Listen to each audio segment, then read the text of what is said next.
Quarter? Okay. Jonah, thank you so much for joining me on MEPIN Dialogues. It's a real pleasure to have you here. So I've been watching Being Jewish with Jonah Platt, and I'm genuinely struck by the range and depth of your conversations, from Noah Tishby to Stuart Weitzman, Van Jones to Sheryl Sandberg, Congressman Richie Torres to your amazing mom, Julie Platt. I think that was your last guest. Yeah. Yep, you've brought together a powerful and diverse chorus of voices. You've created a space where Jewish identity is explored with honesty and nuance. It's clear that what you're doing is more than just a podcast. It's become a vital platform strengthening Jewish pride and solidarity here in the States, in Israel, and maybe most importantly, across ideological and generational lines. So you described October 7th as the moment that, quote, poured gasoline on the fire of your Jewish advocacy. Since then, your voice has grown, calling for clarity in how we talk about anti-Semitism, reminding us that Jewish pride is the best way to combat hate, and urging clear language like replacing anti-Semitism with anti-Jew hate to avoid ambiguity. So let's begin by turning the tables. You often ask your guests what it means to them to be Jewish. So now I want to ask you, what does it mean to you, Jonah Platt, to be Jewish? Well, thank you for having me. It's great to be here with you, Eric. And thank you for all those kind words as well. I get asked this question a lot, of course. The name of the show being Jewish and all. And I actually discussed this on a recent episode. My knee-jerk answer to that question for a long time has always been family. To me, that has always been the bedrock of my Jewish identity is my parents, my siblings, my cousins, my grandparents, all the people who defined Judaism for me and who populate all of my warmest memories of being Jewish. It's changed a bit over the past year plus, especially. I would say now, and this is what I said on a recent monologue on the show, is that to me, being Jewish means responsibility. Being Jewish means taking responsibility for ourselves as individuals, for the relationships in our lives, for the Jewish people as a whole, and for humanity as a whole. You would hope that's a value that everybody, Jewish or not, might hold, but it's really an instruction for the Jewish people to have that responsibility. And I think, as I've observed Jews of all different stripes moving throughout the world, that is sort of a core common denominator, is that sense of we are supposed to do something here. We are tasked with something. We are not the bystanders who just let stuff happen and kind of cross our fingers. There's a responsibility there. So for me, being Jewish means taking that responsibility in every aspect of your life, and it means being a part of something really special. It means being part of a global community that is also an ancient community that has this incredible lineage going back through the centuries, coming all the way up through today, thousands of years of people who are rooting us on today and couldn't imagine the position we find ourselves in today. And it's so special and unique and vital that we remember that and keep that in mind and carry that with us, that we are part of that lineage and that we are part of a community around the world today. So when I go around the Arab Middle East, Qatar, Saudi Arabia, Egypt, they tell me that being Jewish, it's a religion. What would you say to them?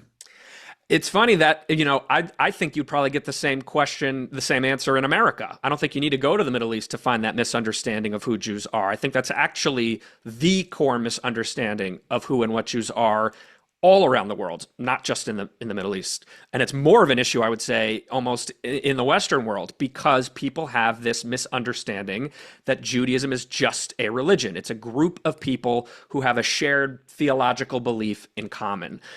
And it's just not the truth. We are a tribe. So actually the closest parallel is sort of, a First Nations tribe in that religion is one of the facets we share, certainly an important one, but we also share an indigenous homeland. We share a common language. We share an oral history. We share culture. We share all of these things. We share a personhood. We share an ethnicity. All of this stuff, of which religion is just one aspect. Religion was never even separated in any sort of term until the emancipation of Jews in Europe, in the 19th century. To be a Jew up until that point, to be a Jew is to be a Jew. Everything you did was as a Jew. You were seen as just a Jew. You were not seen as a person who believed something. You were seen as this people. And it's only once people began to assimilate in Europe that they even separated that stuff out. And I think that misunderstanding that Jews are religion allows for a lot of the Jew hate that we see. Because if you're just a religion, then, why does a religion deserve X, Y, Z? If you're just a religion, why should I treat you the way I would treat, a different kind of ethnic minority group when you're just a bunch of white people who believe the same thing? So it's a core misunderstanding. And it misses so much of who we are. And sadly, I've also discovered a lot of Jews have that misunderstanding, especially diaspora Jews really think of it as it's the religious part of who I am. But the easiest way to sort of poke a hole in that is you can be an atheist and you're still 100% Jewish, whether you believe a single thing or not. A Jew is a Jew. And it's just about how much you embrace that or not. So I think, to me, that's the number one thing we need to educate the world on, is the notion that Jews are a people. I mean, my DNA, when I got it tested, I'm 100% Jewish. That's the DNA. That's who I am. And of course, because of our checkered past of expulsions and persecutions, we don't all share the same DNA necessarily, because some of us were over there, some of us were over there, some of us are over there. And there's been thousands of years of intermingling and whatnot. But we are the same tribe. We all come from that exact same group from the very beginning. We've just been spread out, not by our own desire, but by the forces around us. And that understanding, I think, would change a lot. So I wanted to get back to, only because I loved it so much, your interview with your mom. I loved it too. Thank you. So anyhow, it was incredibly moving. My mom is 95 and a half, and Wow. she's great. And so, Thank just God. saw your love and your shared purpose, and it was really palpable. So what do you admire? Tell people just a little about her. I didn't know that much about her, honestly, Yeah. about what you admire about her and her influence on you. So just tell people just who she is. Yeah, sure. So my mother, Julie Platt, is a lifelong servant of the Jewish people. I mean, really has devoted her life to being a Jewish leader, a lay leader, all volunteer. She has mostly been involved with Jewish Federation, has been sort of her main focus. She just finished her term as chairwoman of the board of Jewish Federations of North America, but she has also been on boards and chaired boards of Camp Ramon, California, Foundation for Jewish Camping. She's on the APAC board. She's on the board of Cedars-Sinai Hospital. I mean, the list just goes on and on. I'm barely scratching the surface here. And 5 kids also. And also 5 kids and up to 9 grandkids. And, she doesn't miss a baseball game or a performance or a birthday or a school pickup. I mean, nothing. She's an amazing, amazing woman. There's a lot to admire. I think, what I certainly admire, one of the things I admire the most about her, that I marvel at, is her ability to be in 50 places at once and to care about thousands of different people at once. I mean, every person in her life feels so important that she gives everybody that attention and that love and care. It's really remarkable. And the way that she's able to be on 100 different meetings and having so much impact and with such, earnestness and no resentment and no complaining. She truly enjoys it. So I really marvel at that. And it's hard not to be inspired by somebody who has devoted their life to something greater than themselves, whatever it might be. And the way that she has done that, I know, is inspiring to many others. The way that she takes care of the Jewish people.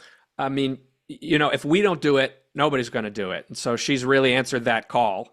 And she's amazing. If she asked you before October, or say before October 7th, did she ever think that you would be where you are here at this point of time?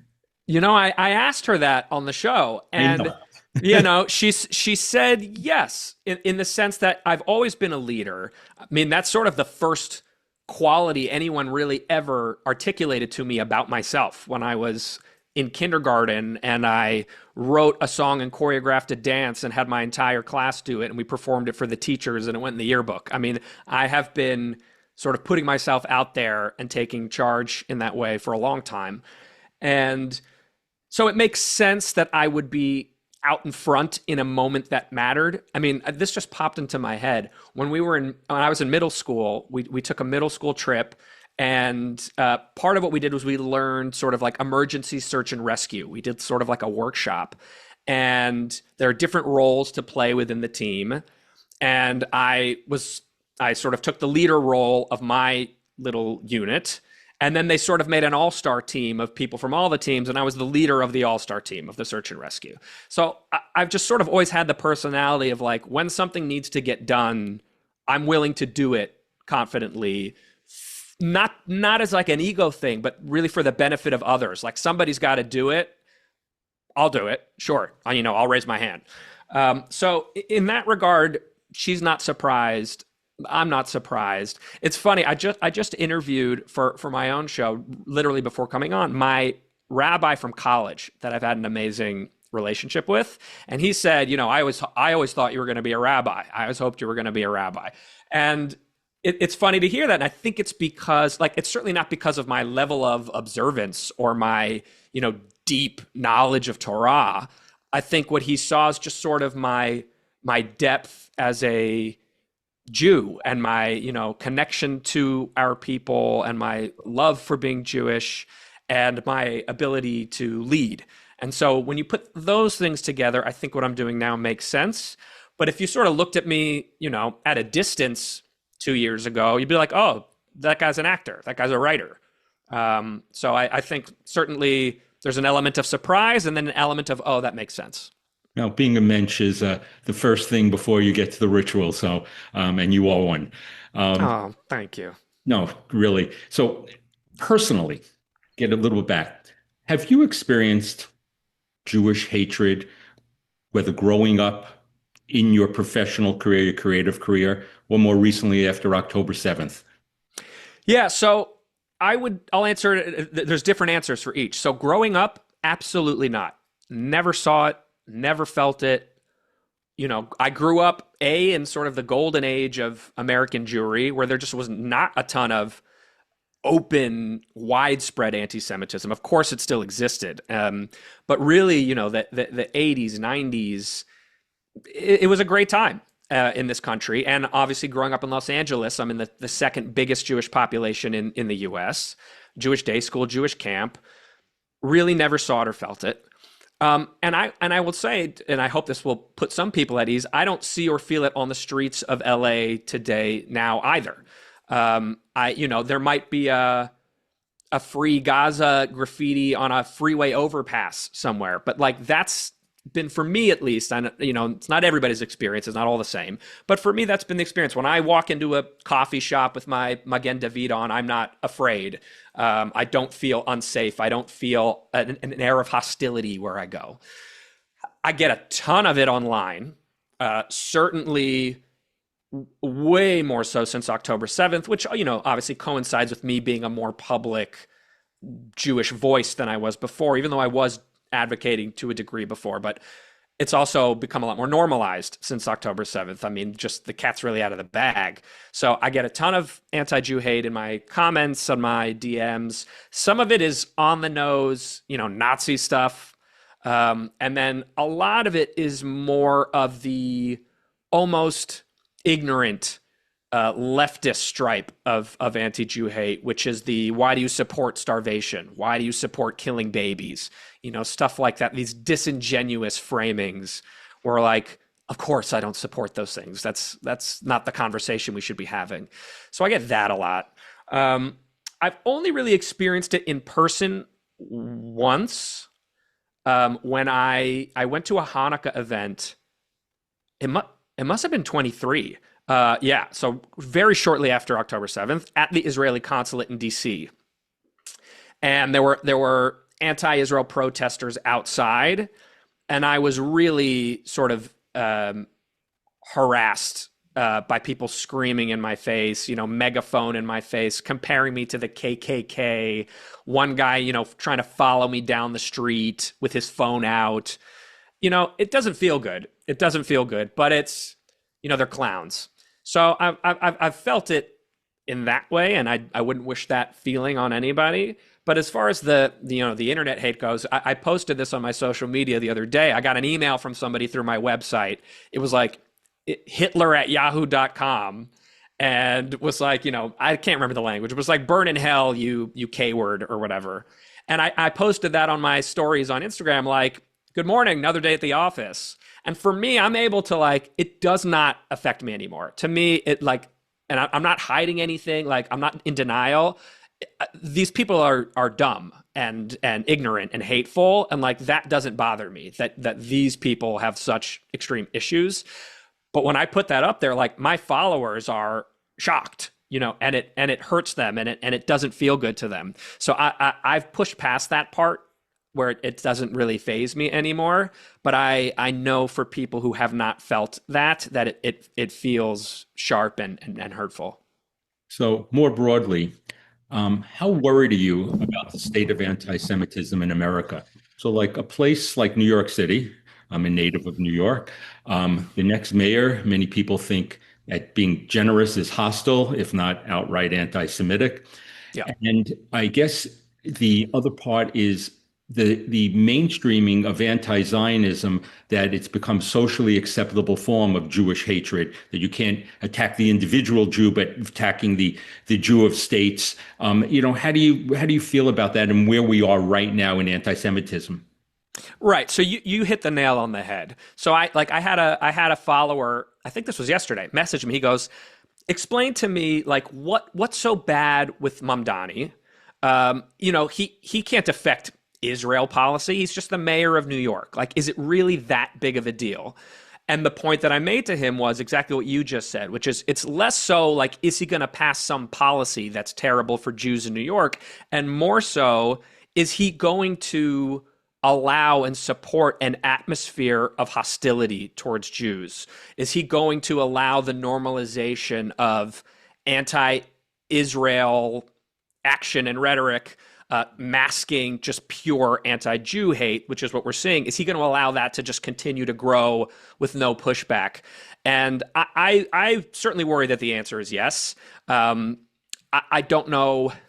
Look, God willing, I would be wrong, but I don't think I am, unfortunately. It doesn't seem like there's no indication from him that he sees anything wrong with anti-Israel demonstration or sentiment, and the way that Jews so clearly identify how that crosses over instantly into just pure Jew hatred. He's one of the people on the other side who goes, oh no, it's totally separate. And of course I'm going to protect Jews in my city like I would protect anybody. But you're not protecting Jews if you're allowing that sort of hate to fester and grow. And it's a real issue. I mean, I would be asleep if I said, oh, the state of anti-Semitism today in the U.S. is I'm okay with it, or not a major issue. It's a huge issue. And I don't see it, abating.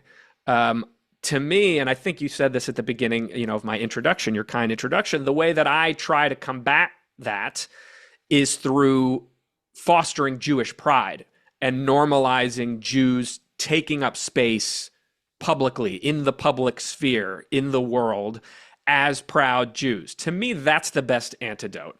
It's so much easier to not take Jews seriously and to push Jews around and to get away with stuff if there's no pushback, or if it feels normal and okay and everyone's doing it.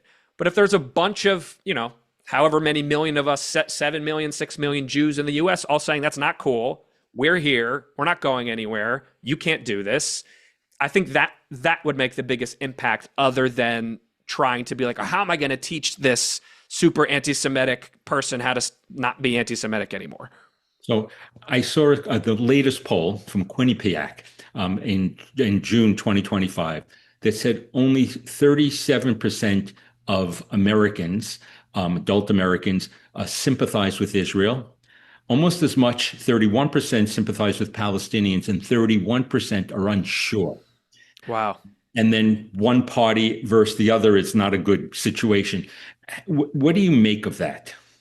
I think honestly, and without trying to sound like a inflammatory finger pointer, I mean, the media is killing us.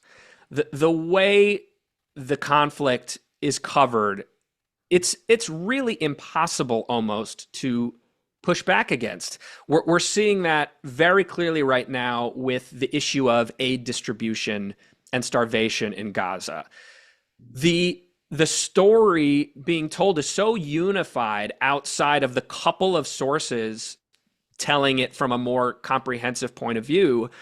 It's being so reduced to just like Israel isn't letting aid in. That's why people are starving. And that's just, it's such a shortcut that basically, I mean, very literally ignores all of the important factors that are actually at play here. How not simple of you just can't reduce it to that kind of a sentence, but that's what the media does. And that's what people who this is not what they spend their entire day or life thinking about, that's the nugget they get. And they go, okay, that's what's going on. And so it makes sense to me that, 60% of people either don't sympathize with Israel or are not sure what to think about it. Because even if in their heart they're like, this doesn't feel right, all of the media is saying this is what's going on. All these countries are signing letters saying this is what's going on. All these human rights organizations are saying this is what's going on. And those of us who understand the reality, who understand the way that these organizations have been inverted, the ways we understand, for example, that there are thousands and thousands of or tons of aid that the UN is not distributing, that's just sitting there, that when the GHF has said, we'll help you, they say, no, we don't want your help. That the reason that Israel and the GHF are involved in distributing aid at all, like, what's that about? Why the war is still happening at all? What's that about? I mean, all these factors that are not window dressing. I mean, that is the story. And the media just doesn't tell any of it. And so, you get it. When you step back, you're like, well, why do people have this understanding? Because that's the understanding everybody is giving to them. And it's hard not to sound a little bit like a crock. I mean, like, I'm the one shouting, hey, everybody else who's telling you something, they're wrong and I'm right. That's a tough sell. So we are in a tough position. It's really hard to overcome when it's, 1 billion to 1 in terms of volume and access to information, which again is sort of why that's not my main mission. I don't think that's such a winnable battle. I think the thing to focus on is empowering Jews, helping Jews feel proud and strong, giving Jews the right information. So, like, I don't want any Jews to be in that 30% of I'm not sure what's going on. But that's where I think the focus needs to be a little bit more than let's change the entire media ecosystem, because I just don't know that that's going to happen. So some of the journalists, now it's going on 2 generations, went through American universities where you had many educators who became more advocates and activists than educators. And so I'm going to get to the university part. I told you for 10 years, I chaired Stand With Us in the New York area. Yeah. And they started in LA because what was going on UCLA in the year 2000, nobody was, other than the housewives around LA really knew what was going on. That's how actually Stand With Us started. About 8, 10 housewives around the kitchen table, looking at the anti-Jew, what was going on the UCLA campus. I didn't know that. Yeah, that was Roz Rothstein and her friend. Yeah, she's great. It's an amazing organization. I've done some events with them before. They're fantastic. They're fantastic. So some universities seem to be taking steps now to protect Jewish kids. You just saw there was a deal, and I've spoken at Columbia. There was a deal, through President Trump, where they clawed back some money, and they're going to supposedly expel some kids, which maybe that they should have before, but they're now doing it. Do you feel we're going in the right direction, or are they just sort of just waiting for the time that there won't be a Trump type of person there putting pressure on them? That's a good question. I think we're trending in the right direction in certain respects. I think sort of the deep-seated issues of academia are not being solved by necessarily the responses that we're seeing on campuses in relation to protecting Jewish safety. I don't see, mass expulsions of the professors that are indoctrinating kids with the, oppressor oppressed binary and teaching the Middle East that, Palestinians are the oppressed and Israelis have no claim to the land and are the oppressors and blah, blah, blah. That stuff is still very much there. But I do think, look, the as far as the college presidents and boards and whatever go, like their mandate is to run a college. I don't think a lot of these people want to spend their years in these positions dealing with harassment against Jewish students and all that comes with that on their campuses. They want to have a boring academic year. So I think whether that's the motivation or genuine desire to do right by students, which I think is also a motivation for many, both of those things are fine by me, as long as it results in things getting cleaned up, which they definitely have. I mean, clearly we're not where we were a year ago. I think it's meaningful. I'm grateful that the Trump administration had taken such a hard line as they have. I know there's been a lot of sort of knee-jerk reaction to the way in which they've gone about it, the way that, anytime any administration, Republican or Democrat, does anything, the other side just goes, well, that's terrible. Like, that's how our politics are today. But, the fact that Colombia is doing all the things they're doing, I don't think they'd be doing that under a Democratic administration. So I'm glad they're doing it now. And I hope it's going to stick. I think it will, just because they don't want that smoke. I mean, it's just, I don't think it's worth it to anybody to have their funding cut and the negative attention and people not wanting to go there and to, have your name smeared and your reputation tarnished. Nobody wants that. So I hope we'll see some lasting change, and then we'll have to really tackle the deep piece of it, the faculty piece of it. By the way, your mother said something interesting. She said instead of defund, she said, why don't you, tell the people, take your money and get and endow a chair in Middle East studies, history, politics, of that Yeah. somebody, it's not necessarily pro-Israel, but just somebody who's fair and balanced. And I thought that was a constructive way possible Yeah. to look at it. Absolutely. We need to balance the playing field. So, I mean, that's what the other side's been doing is endowing these chairs, these Middle East studies majors, getting their people and their funding into these institutions where they have influence, and they run up the scoreboard on us. And so Jews need to start answering back. We need to start having Jewish studies chairs and professorships and all of that stuff. So that's right on the money. We'll leave the Qatari Foundation out of it. The Free Press did an amazing piece on it, and Barry Weiss really that's a whole other issue. Yeah, I will encourage you to take that up down the road. She'd be a guest for you. Oh, yeah, I'd love to have her on. I want to just ask you about you a little bit. So besides your advocacy, you're an actor, writer, musician. And I guess I want to know a little about you. How has your Jewish identity shaped your creative life? And has being openly Jewish helped or hindered your professional career? I would say it's helped my professional career in that, I mean, especially lately, it's funny, like the auditions that I'm getting coming in are sort of all for Jewish characters now. So clearly I have sort of made a public image of myself as the Jewish guy. But I've gotten the opportunity to play some, especially on stage, some really terrific roles that are Jewish roles. And there's two in particular I'm thinking of. One's in a musical called A Walk on the Moon, and one was in a play called The Engagement Party. And those were two of the most enjoyable and formative and challenging roles I've had in my career. And it was extra special that they were Jewish roles. And of course, I wouldn't have gotten to play them if I wasn't Jewish, because they were looking for authentic casting. But it was all the more meaningful. I mean, getting to play a Jew as a Jew is something special. It's something unique, really, for I would say, for Jews and maybe the LGBTQ community. Other ethnic minorities, if you're Black, I mean, you're playing a black person every time you play a person. But as a Jew, you don't always get to play Jews. You're mostly playing non-Jews. So the opportunity to actually play meaningful, meaty Jewish roles is amazing. And, I'm sort of in a way living proof about why it's important to be loud, proud, and Jewish, in that I think people really respect those who respect themselves. And my identity is not about, like, my Jewish identity is not the Israel-Palestinian conflict.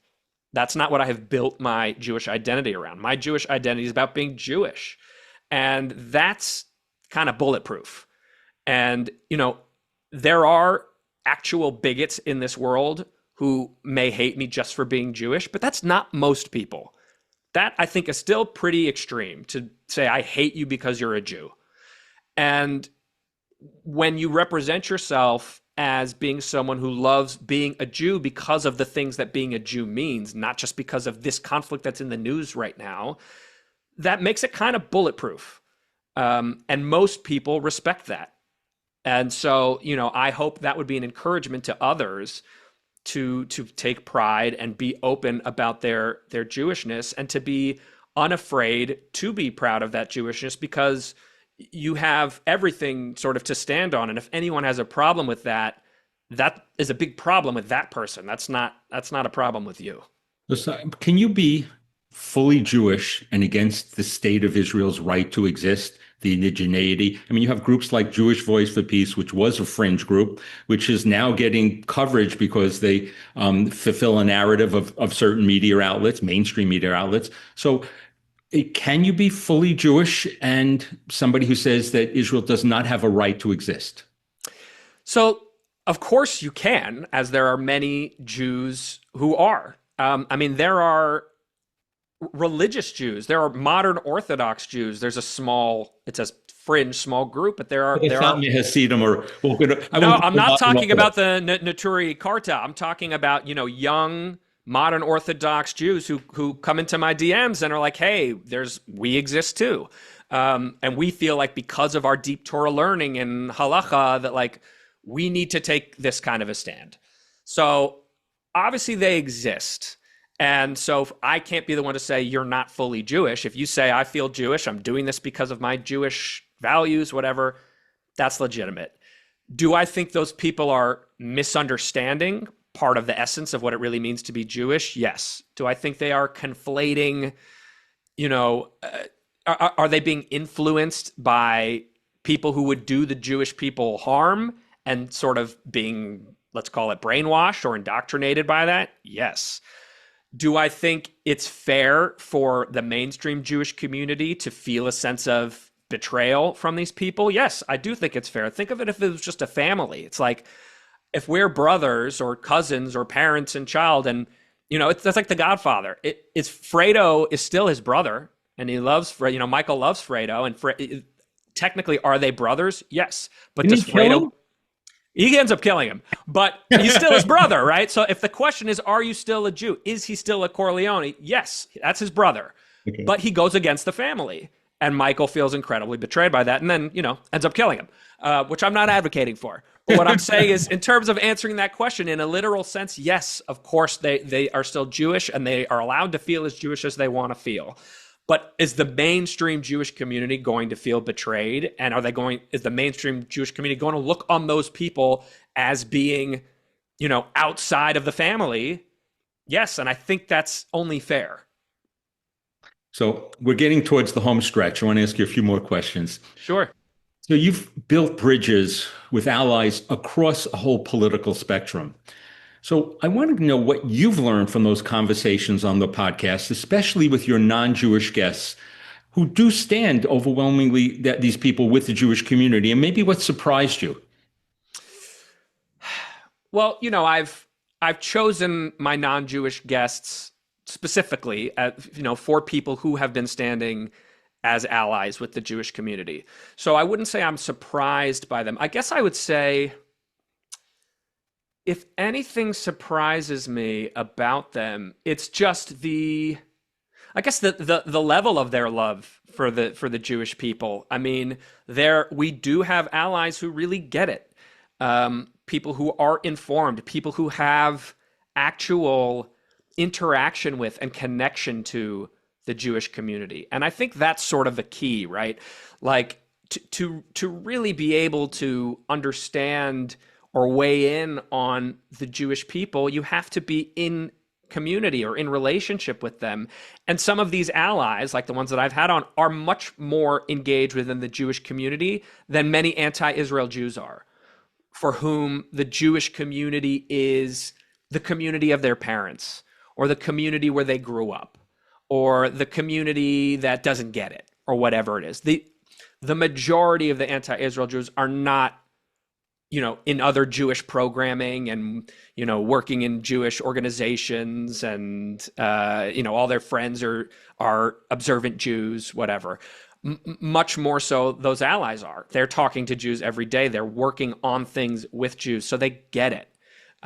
So I've been, so honored by their solidarity and their allyship. And I guess something I've learned is that Jews need to start being comfortable more with asking for help, and we, as much as we need to maintain our sense of purpose and responsibility as Jews in the world, we can't afford right now to go, we're going to care about everyone else the way that we have been for the last couple decades. We have to care about Jews right now.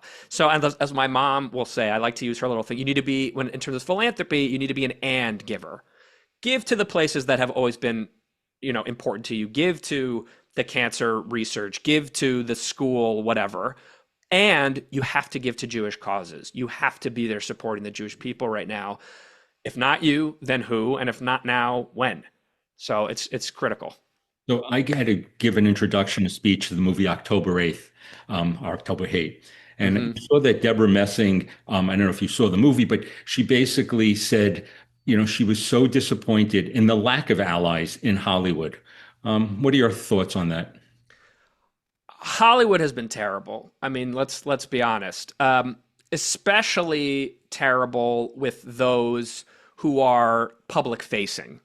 I would say behind the scenes, the silver lining is many Jews, especially behind the scenes, but also to their credit, some writers, actors, directors, there's definitely been an awakening and a realization among the connected Jews of like, we've got a real issue here and I need to get active and do something about it.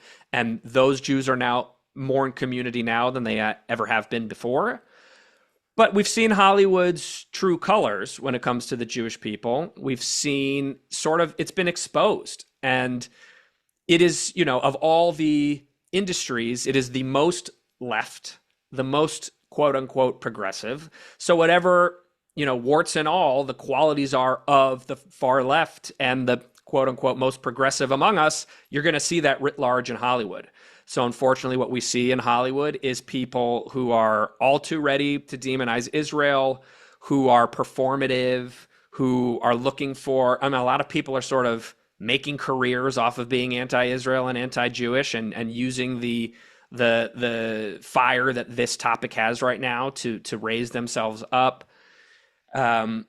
It's an annoying thing that, right, they have a platform because their job is intrinsically public facing, not because of anything else that they've done, not because of their thinking, not because of their, activism, not because of their education, just because, they maybe were starting a movie about a hot dog stand. Like, it doesn't matter. And they get this big microphone.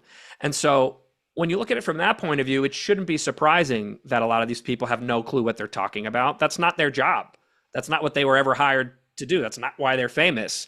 And yet, because they have these platforms, they are abusing them and creating division and hate and a real uncomfortable environment for Jewish audiences, their Jewish colleagues, and the Jewish people at large. So if I could say one thing about Hollywood, it's sort of, stop waiting for your favorite celebrities to come to the rescue. Anybody who is going to speak out or be openly Jewish has done it already. Nobody else is coming. Like, this is the crew. But I will say, I think you're going to start seeing more Jewish narratives and characters coming down the pipeline because there are writers and executives and agents and managers and people who care and really are taking it seriously now. So I do think in that regard, things will improve. And I actually think that's where it's more meaningful. Telling Jewish stories and humanizing Jews and reaching audiences with Jewish characters and themes and that sort of stuff, to me, is much more important than if this musician or this actor is using their Instagram to say nice things. By the way, there's nothing incompatible about being progressive and being a Zionist. I mean, look at Richie Torres. Of course not. I mean, and the ironic thing is that so much of what progressivism has become now is completely illiberal and not progressive.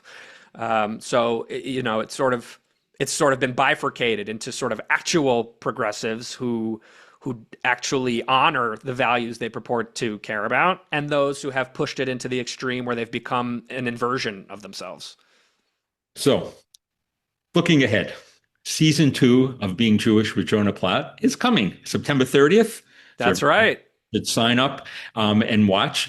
So, what can your listeners, viewers watch? What are the themes, the guests? What do you especially feel urgent about communicating for this season? Well, honestly, it's going to be more of the same. It's funny. Some people will sort of approach me with ideas for the show and be like, here's a topic you should talk about. Here's a topic you should talk about. And I don't really approach it from a topic point of view. I approach it from the individual's point of view, like the people that I want to share their stories and experiences. And I'm always searching for diversity of experience, of race, of gender, of professional career, so that we're end up covering a really wide range of things that get discussed and explored on the show. So all the topics do get covered, but it's not because I'm like, I need to talk about XYZ, so I got to go find that person to talk about it. It doesn't really work that way for me. So I think you're gonna see more of that. You're gonna see more. I'm gonna try to keep it as diverse as I can. I'm gonna try to. I do try to bring certain people on for the purposes of sort of exploring a certain type of person. Let's say. So, for example, like Kenny Hamilton was an early guest I had on. I wanted to spotlight the story of a Black Jew who had converted to Judaism.